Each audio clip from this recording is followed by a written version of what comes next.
This video will discuss the commutative property.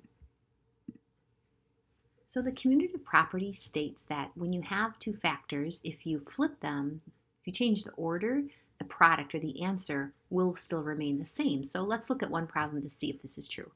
In this problem, I'm showing 6 times 2 in orange. So you can see that I have 6 groups and each group has 2 in a group. So you can see I have 6 jumps and each time I jumped 2. That's in orange and that gets me to 12. Now if I reverse this thinking and think of this instead as 2 groups of 6, you can see that in blue I have 2 jumps and in each jump there are 6 and it also gets me to 12. So here's one example showing the commutative property, but this just shows this one problem. So let's look at another model to see if we can understand this a little more. So here I'm using an area model, and if we think of this as 8 rows of 2, so here's one group of 2, another group of 2, 8 groups of 2. And so one way to think of this would be adding 2 plus 2 plus 2 plus 2 plus 2. That's going to take a long time. So because of the commutative property, I instead could think of this array like this. I could think of this as 2 groups of 8, and so that would be represented by 2 times 8.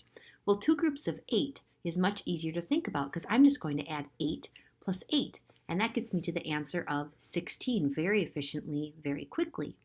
So you'll notice the commutative property is really useful, but it isn't that someone just made up this law. Someone said, you know what, this would be good. Let's say in math that when you can change the factors and the product will remain the same. The commutative property exists because of structure, because there's really no other way that it would exist. There are 16 squares in this array, whether I see it as 8 groups of 2 or 2 groups of 8. No matter what angle I'm looking at this array in, it still remains the same. The product of that doesn't change. So here's one more example. In this example, I'm showing 10 groups of 6. So I have a group of 6, another group of 6, so 10 groups of 6. So let's say I didn't know the answer to 10 times 6, but I'm thinking of it as 10 groups of 6. So I might start skip counting 6, 12, 18, 24, and so on until I got to the answer of 60. Again, not very efficient, but if I know that I can change the order of the factors and the product does not change, I might instead think of this problem as 6 groups of 10. So now I have a group of 10, a group of 10. Well, I know 6 groups of 10 is 60.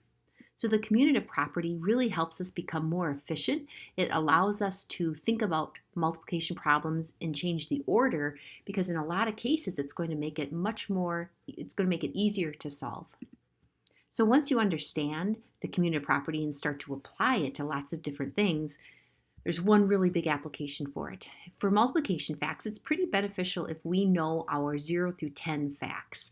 But if you would count all of those facts, that's about 121 facts. That's a lot to know. So instead, if we understand the commutative property, we actually can cut down in half the amount of facts we need to know, or the strategies even that we have to know about those facts. Because if I have a strategy or I know 3 times 4, that means I also know 4 times 3 if I understand and am able to use the commutative property. So the commutative property is a really important property that as mathematicians we love to use. So remember, when multiplying, the order of the factors does not change the product.